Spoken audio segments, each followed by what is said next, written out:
What changed after you joined Doctorpreneur Academy? My perception changed. I'll tell you, the biggest change was my perception. That I feel as a doctor, people expect us to just keep on doing good. We work and we earn, and there's no way that I can advertise myself, or there's no way that I can show off my knowledge.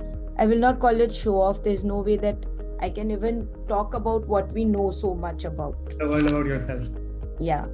And coming on to digital was a total, did not even cross our minds anytime. Never.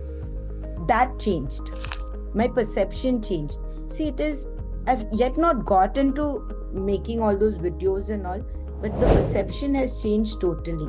Now I feel, yes, we work, we go to our OPDs, but this part of the journey, what you all are teaching about making videos, coming into digital market, letting people know what you're doing at least, is big.